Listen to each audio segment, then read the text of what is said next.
बानी पीटीआई और शाह महमूद कुरैशी को साइफर केस में 10-10 साल कैद की सजा।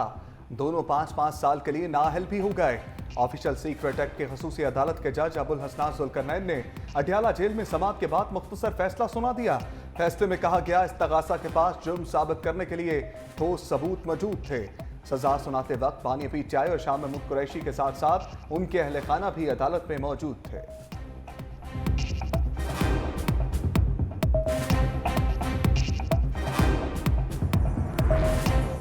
अडयाला जेल में बानी पीटीआई का तवील बयान रिकॉर्ड। अदालत ने इस्तफसार किया, खान साहब आसान सा सवाल है, साइफर कहाँ है?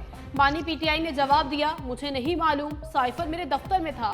जज ने कहा, खान साहब, शाह महमूद कुरैशी साहब, मेरी तरफ देखें, मैं आपको 10-10 साल कैद की सजा सुनाता हूँ। शाह महमूद कुरैशी के बयान रिकॉर्ड कराने से पहले ही फैसला सुना दिया गया। फैसला सुनाकर जज अबुल हसनान जुल्करनैन अदालत से उठकर चले गए। फैसला सुनकर बानी पीटीआई मुस्कुराते रहे। शाह महमूद कुरैशी ने एहतजाज किया, मेरा तो अभी बयान ही रिकॉर्ड नहीं हुआ।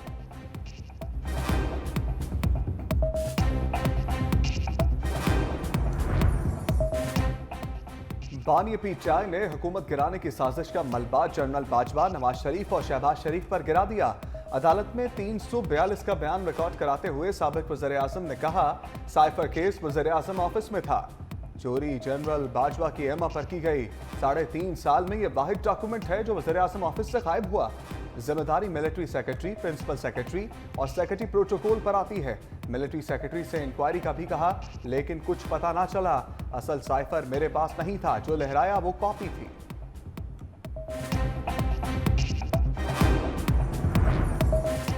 बानी पीटीआई और शाह महमूद कुरैशी को दी गई सजा पर अमल दरामद भी शुरू हो गया। साबिक वज़ीर आज़म और साबिक वज़ीर ख़ारिजा को कैदियों वाला लिबास अलॉट कर दिया गया। दोनों को कैदियों वाले 2-2 जोड़े दिए गए।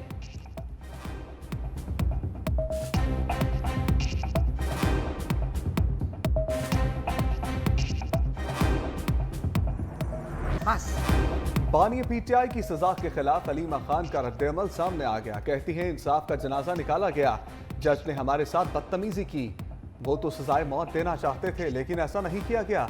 इस निज़ाम को अगर अपनी नस्लों के लिए कबूल नहीं करना तो 8 फरवरी को 100% लोग वोट डालें।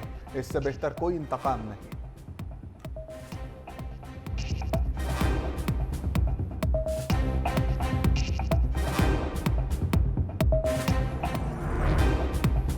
जुल्म सहने के बावजूद भी मैंने कोई राज फाश नहीं किया। उस शख्स को इक़्तिदार जाता नजर आया तो मुल्क पर हमला कर दिया। नवाज शरीफ का हारूनाबाद में जलसे से खिताब, कहा तब्दीली ने आवाम का जीना मुश्किल कर दिया। कशकोल लेकर सबको भीख मांगने पर लगा दिया। हम एटमी धमाके करते हैं, ये शहीदों के मुजस्समे जलाते हैं। हमारे ज़माने में चीनी, पेट्रोल, डॉलर सब सस्ता था। नवाज शरीफ याद आता है कि नहीं आता? आज रोटी 25 रुपए की हो गई। मेरे दौर में 25 रुपए की 5 रोटियां मिलती थी। मेरे दौर में जिसका बिजली का बिल 1000 रुपए का आता था, आज 20,000 का आता है। आवाम की मुश्किलात का एहसास है। मेरी हुकूमत आ गई तो सबको हुकूक मिलेंगे। बानी पीटीआई ने साइफर का ड्रामा रचाकर संगीन जुर्म किया। पीटीआई सियासी जमात नहीं, उनके साथ दहशतगर्दों वाला सलूक किया जाए। मरियम नवाज की साबिक वज़ीर आज़म पर लफ्जी गोलाबारी, कहा बानी पीटीआई ने सियासत का आगाज ही दूसरों को चोर चोर कहकर किया। झूठे मुकदमे बनाने वाले कहते हैं नवाज शरीफ की सियासत खत्म कर दी। आज वही नवाज शरीफ और अवाम का समंदर है। नवाज शरीफ के कुछ मुखालफीन घरों को चले गए, कुछ इबरतनाक अंजाम तक पहुंच गए।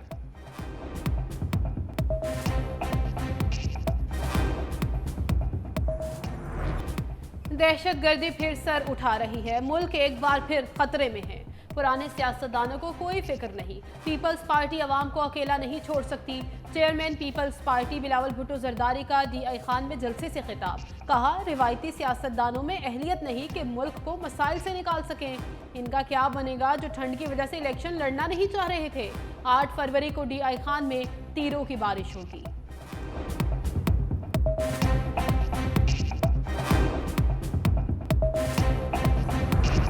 साबिक सदर आसिफ अली जरदारी भी इलेक्शन मुहिम में वाइद करने लगे। कहोटा जलसे में कहा, वादा करता हूं हम मुल्क को बुरे हालात से निकालेंगे। पाकिस्तान को दोबारा बनाएंगे और आवाम की ख्वाहिश के मुताबिक काम करेंगे। इस्लामाबाद वालों को तो कुछ नहीं पता, हम आपको गैस देंगे, अस्पताल और सस्ता इलाज फराहम करेंगे। पीपल्स पार्टी का होटा में मेडिकल कॉलेज और यूनिवर्सिटी बनाएंगी।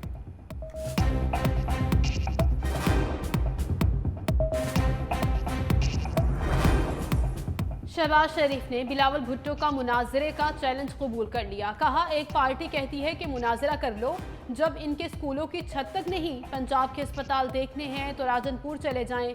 फिर भी कहता हूं, आप मुझे बुलाएं, मुकाबला हो जाएगा। मजीद बोले, नवाज शरीफ के दौर में करप्शन का ग्राफ नीचे जा रहा था, नियाजी के दौर में करप्शन को उरूज मिला। ट्रांसपेरेंसी इंटरनेशनल से साबित हो गया, पीटीआई दौर में करप्शन बढ़ी। 8 फरवरी का सूरज मुस्लिम लीग नून का होगा, नवाज शरीफ का होगा। वादा करते हैं मुल्क को एक अजीम रियासत बनाएंगे।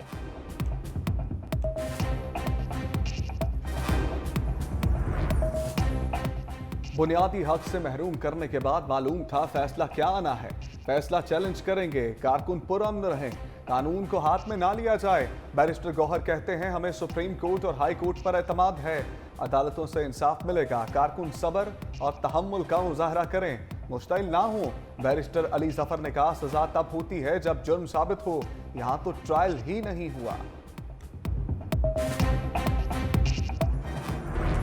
नून लीग ने साइफर केस में सजाओं को इंतहाई नरम करार दे दिया। पार्टी के सेक्रेटरी जनरल एहसन इकबाल ने कहा, बानी पीटीआई और शाह महमूद कुरैशी को कम सजा हुई, जो गलती करेगा उसे सजा भुगतना होगी।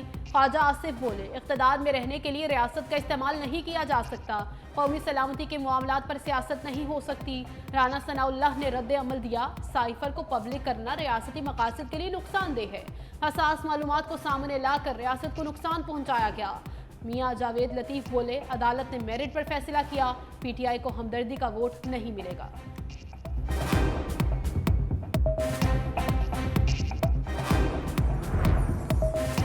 बानी पीटीआई ने अपने बयान में साइफर की गुमशुदगी को तस्लीम किया।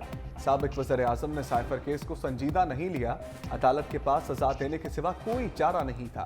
नून लीग की रहनुमा आज़म नज़ीर तारड़ ने मीडिया से गुफ्तगू में कहा, साइफर को बुनियाद बनाकर कौमी असम्बली को ख़त्म और पाकिस्तान के बैनुल अक़वामी ताल्लुकात को ख़राब किया गया।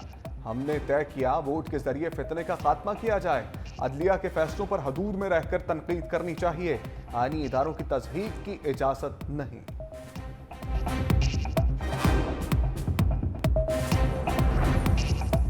जो गलत काम हुआ वो भुगतना तो पड़ेगा, जो हुआ कानून के मुताबिक हुआ, अल्लाह हिदायत दे। Patron in chief IPP Jahangir Tareen ने कहा, किसी को सजा हो दुख तो होता है, लेकिन ये काम होना नहीं चाहिए था। आम इंतखाबात के हवाले से जहांगीर तरीन ने कहा, जहां भी सीट एडजस्टमेंट हो अच्छी बात है।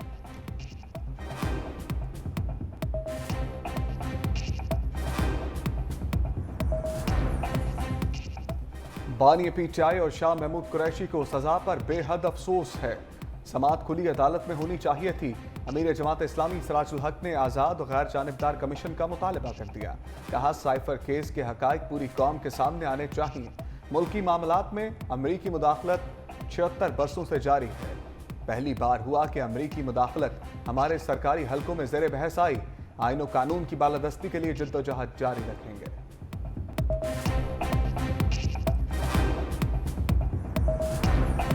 लाहौर हाई कोर्ट ने आलिया हमजा की दरखास्त जमानत मंजूर कर ली। जस्टिस आलिया नीलम की सरबराही में 2 रुकनी बेंच ने दरखास्त जमानत पर समाअत की। आलिया हमजा ने जिना हाउस जलाओ घेराव के मुकदमे में जमानत की दरखास्त दायर की थी।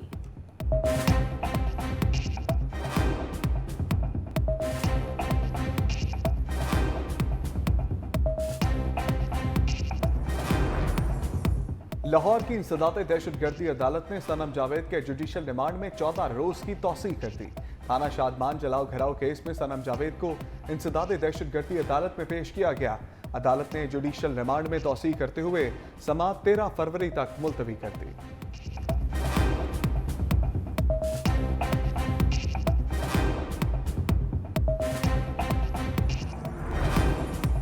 विफाकी काबीना में एफबीआर की तंजीम नौ और डिजिटलाइजेशन की मंजूरी।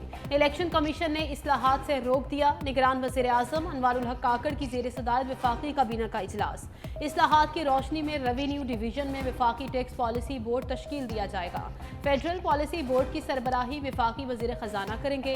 दूसरी जानिब सेक्रेटरी इलेक्शन कमीशन का वजीर आजम के प्रिंसिपल सेक्रेटरी को खत लिखा। FPR में इस्लाहात मुंतखब हुकूमत कर सकती है, मामला आने वाली हुकूमत पर छोड़ दिया जाए।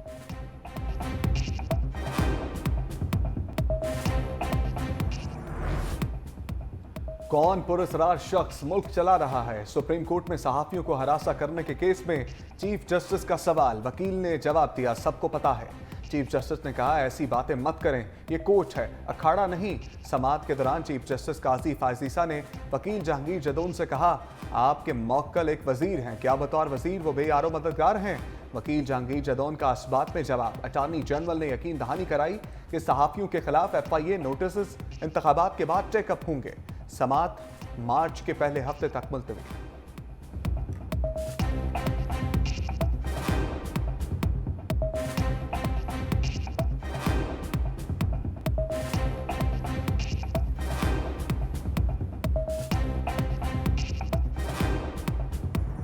लाहौर में नून लीग के कारकुनों की गुंडागर्दी, टैलेंट न्यूज की टीम पर धावा। शवाला चौक में नून लीगी कारकुनों का टैलेंट न्यूज की टीम पर तशद्दुद, गाड़ी के शीशे तोड़ दिए।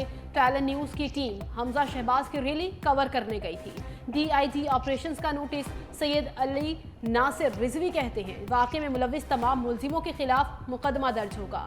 दूसरी जानिब मुल्क भर की सहाफ़ती तंजीमों की जानिब से टैलेंट न्यूज पर हमले की मजम्मत।